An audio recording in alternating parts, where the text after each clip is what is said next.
Gun park AKA shero ओनी। मैंने इतने सारे एनिमे देखे हैं, मैंने इतनी सारी मांगा और मानवा पढ़ी हैं, लेकिन उन सभी के अंदर मेरा मोस्ट फेवरेट कैरेक्टर है गन पार्क। ऐसा नहीं है कि ये सबसे ज्यादा बैडेस्ट कैरेक्टर है या फिर सबसे ज्यादा स्ट्रॉन्ग है या फिर सबसे इमोशनल इसकी बैक स्टोरी है, ऐसा कुछ भी नहीं है। लेकिन फिर भी पता नहीं क्यों ये मेरा फेवरेट कैरेक्टर है। भाई ये एक ऐसा कैरेक्टर है जो कि ना ही कोई हीरो है और ना ही कोई विलन। एंड अगर मैं तुम्हें जेन्युइनली बताऊं ना तो मुझे मेन कैरेक्टर पसंद आते भी नहीं है। बहुत कम ही ऐसे मेन कैरेक्टर होंगे जो मुझे पसंद आते हैं, और ऐसा भी नहीं है कि मुझे सिर्फ विलन ही पसंद आते हैं। मुझे पसंद आते हैं एंटी हीरोज जैसे कीरा, जीरो एक्सेट्रा। लेकिन गन पार्क मुझे इतना क्यों पसंद है ये मुझे नहीं पता। गन नहीं तो कोई हीरो है, नहीं तो कोई विलन। उसे बस जो काम दिया जाएगा वो बस वही करेगा एंड वो उसको पूरा करेगा। अब देखो जो लुकिज्म की मानवा है वो मैंने काफी टाइम पहले पूरी खत्म कर चुका हूँ। अब इस कैरेक्टर की स्ट्रेंथ बताने के लिए मैं बाकी कैरेक्टर्स की पावर लेवल बताता हूँ। लुकिज्म की स्टोरी में 4 मेन गैंग एग्जिस्ट करती हैं। पहली है गॉड डॉग जिसका लीडर है जोहान, दूसरी है हॉस्टल जिसका लीडर है एली जैंग, तीसरी है बिग डील्स जिसका लीडर है जे किम, और चौथी है वर्कर्स जिसका लीडर है योजीन। इन चारों गैंग्स के जो लीडर है वो बहुत ज्यादा स्ट्रॉन्ग है, इतने स्ट्रॉन्ग कि अकेले पूरी गैंग खत्म कर सकते हैं। और फिर वहीं आता है गन पार्क जिसने इन चारों गैंग्स को बनाया है, और जो भी लीडर इसके अकॉर्डिंग नहीं चलता ये उसको खत्म कर देता है। अब देखो तुम्हें मेरी बातों से लग रहा होगा कि ये बहुत बेसिक चीज है, लेकिन नहीं, जब तुम इसका ऑरा देखोगे तब तुम्हें मजा आ जाएगा। लुकिज्म के अंदर गन के लेवल के भी कुछ कैरेक्टर्स हैं, जैसे कि जेम्स ली, टॉम ली, गो किम और जेक का बड़ा भाई किते किम। लुकिज्म के अंदर ये कैरेक्टर्स टॉप टियर पे हैं और गन भी इन्हीं की लेवल का है। और अभी तक गन की फाइट इनमें से किसी के साथ हुई नहीं है एक्सेप्ट गो। एंड मैं तुम्हें बता दूं कि ये बंदा अभी तक किसी से हारा नहीं है। भाई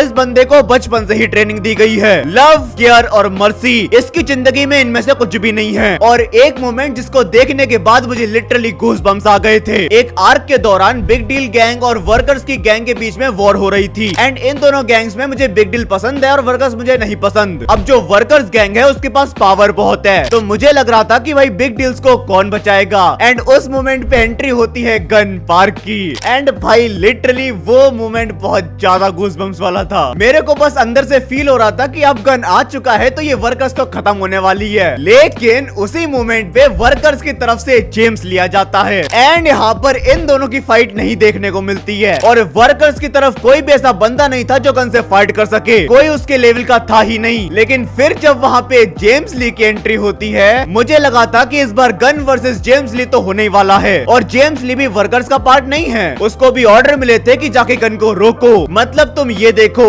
एक बंदे की एंट्रेंस से एक गैंग के जीतने के चांसेस 10% से 100% पे पहुंच जाती हैं। यही तो वो ऑरा है जो वो होल्ड करता है। मैं तुम्हें थोड़ा सा और स्पॉइलर देता हूँ। एक आर्क आती है जिसके अंदर चारों गैंग्स को रियलाइज हो जाता है कि ये जो भी कुछ हो रहा है वो गन की वजह से ही हो रहा है, क्योंकि जो भी गैंग्स बनाई थी वो गन नहीं बनाई थी, और उसी की वजह से बहुत सारी इलीगल एक्टिविटीज हो रही थी। और फिर ये चारों गैंग डिसाइड करती हैं कि ये चारों मिलके गन को हंट करेंगी। एंड उस एक मोमेंट पे मुझे लगा कि शायद गन हार सकता है, लेकिन मेरे भाई ही प्रूव्ड मी रॉन्ग। उसने चारों गैंग मतलब पूरी सेकंड जनरेशन को अकेला खत्म कर दिया। अब एक्चुअली बात दरअसल ये थी कि जितने भी गैंग लीडर्स हैं वो काफी ज्यादा गन को हेट करते हैं, तो वो लोग कंसिस्टेंटली ट्रेन कर रहे थे ताकि वो गन के लेवल पे पहुंच पाएं और उसको हरा पाएं। तो उस आर्क में मुझे लगा था कि अब तो शायद ये गन को हराने ही वाले हैं, लेकिन नहीं भाई नहीं, उनमें से कोई भी नहीं था जो गन की लेवल पे 1% भी आ पाया हो। भाई इतने सारे मेंबर्स, इतने ज्यादा ब्रूटल किल्स, अगर मैं तुम्हें पैनल्स दिखा पाऊं तो तुम देख लेना। भाई पूरी की पूरी वर्कर्स गैंग लग गई सिर्फ उसका एक हाथ तोड़ने के लिए। हर एक गैंग के हर एक मेंबर ने अपनी एड़ी से लेकर सर तक का जोर लगा दिया, लेकिन वो लोग गन को नहीं रोक पाए। वो चारों गैंग और सभी मेन कैरेक्टर्स को हराने के बाद अपने हाइड आउट पे जाता है, और वहाँ पे उसे मिलता है गो जो कि उसका दोस्त है और वो उसी के लेवल का बंदा है। मतलब अगर फाइट होगी तो वो बराबर की टक्कर होगी, और इतनी ज्यादा फाइट करने के बाद उसकी ये हालत हो चुकी थी। और इसके बाद भी जब वो गो से फाइट करता है तब उसकी एक नई फॉर्म अनलॉक हो जाती है, एंड उस फॉर्म के अंदर मेरे भाई गो भी उसे नहीं रोक पाता है। एंड इन सब के हराने के बाद वहाँ पे आता है अपना मेन कैरेक्टर, और वो भी अपने अल्ट्रा इंस्टिंक्ट फॉर्म में। और वहाँ पे इस आर्क की फाइनल फाइट होती है, मतलब UI Daniel versus UI gun. And उस फाइट का भी असली विनर मैं गन को ही मानता हूँ। भाई उस वक्त लुकिज्म के अंदर जितने भी कैरेक्टर्स थे कोई भी गन को रोक ही नहीं पा रहा था। वहाँ पर जेम्स ली भी था, लेकिन अफसोस जेम्स ली वर्सेस गन की फाइट हो ही नहीं पाई। एंड फाइनली जाके जो चीज गन को रोक पाई वो थे जेम्स ली के वर्ड्स। भाई वो मोमेंट इतना ज्यादा लेजेंडरी था, मैं तुम्हें क्या ही बताऊं। पूरे लुकिज्म की सबसे ज्यादा बेस्ट आर्क हंट फॉर गनार्क। और इसके बाद भाई मुझे उसका ड्रेसिंग सेंस भी अच्छा लगता है। A gentleman who is unstoppable. वो जिस भी बंदे को ट्रेन करता है वो एक मॉन्स्टर बन के बाहर निकलता है। एंड यार एक चीज मैं तुम्हें बताता हूँ कि मुझे ऐसे कैरेक्टर्स बहुत ज्यादा पसंद आते हैं जो कि भले ये चीज दिखाते हैं कि वो अंदर से बहुत ज्यादा स्ट्रिक्ट हैं, बट वो लोग किसी न किसी के लिए जेन्युइनली दिल से केयर कर रहे होते हैं। जैसे कि अगर तुम गन को देख रहे हो तो उसे बचपन से ही ऐसे ट्रेन किया गया है किलिंग मशीन बनाने के लिए। उसके अंदर इमोशंस या फिर मर्सी एग्जिस्ट करती ही नहीं है। लेकिन फिर भी मुझे ऐसा लगता है कि वो डैनियल पार्क मतलब अपने मेन कैरेक्टर के लिए थोड़ी बहुत केयर फील करता है, क्योंकि एक आर्क के दौरान जिसका नाम था बुसान आर्क, उस आर्क के दौरान एंट्री हुई थी जे किम के भाई किते किम की। एंड किते किम भी कोई नॉर्मल बंदा नहीं है, he is the king of Seoul, जिसके अंदर वो चारों गैंग एग्जिस्ट करती हैं। एंड भाई वो बंदा मारता नहीं है, सीधे कत्ल करता है। तुम इसकी जरा आंखें देखो, इसकी आंखों में देख के ऐसा नहीं लगता कि ही केयर शिट अबाउट एनीथिंग। जो भी इसके रास्ते में आएगा भाई ये अपनी कुल्हाड़ी से काट के रख देगा। एंड इसी मोमेंट पे डैनियल उससे फाइट करने जा रहा था, लेकिन डैनियल को रोकता है गो, क्योंकि गो को पता था कि अगर डैनियल उससे लड़ने जाएगा तो वो कट के वापस आएगा। उसका कोई चांस ही नहीं है कि वो उस बंदे से लड़ पाए, क्योंकि एक बंदा है जो डैनियल को मरा हुआ नहीं देखना चाहता, जो कि है गन पार्क। अब उस आर्क के दौरान वो खुद जेल में था, इसलिए वो नहीं आ सकता, तो उसका दोस्त मतलब गो ही था जो कि डैनियल को बचा रहा था। एंड गन के अंदर फाइट के अलावा जो सबसे बेस्ट चीज है वो है उसकी लॉयल्टी। भले ही वो एक ऐसे बंदे के लिए लॉयल है जो कि हमारी सीरीज का विलन है, लेकिन वो लॉयल है। अपनी लॉयल्टी की वजह से वो अपने बेस्ट फ्रेंड मतलब गो के साथ फाइट करता है, अपने स्टूडेंट मतलब डैनियल के साथ फाइट करता है, और पूरी सेकंड जनरेशन मतलब चारों गैंग और उनके सभी हेड्स के साथ अकेले फाइट करता है। एंड इन सबको हराने के बाद ये उस बंदे के पास जाता है जिसके लिए लॉयल था, एंड वो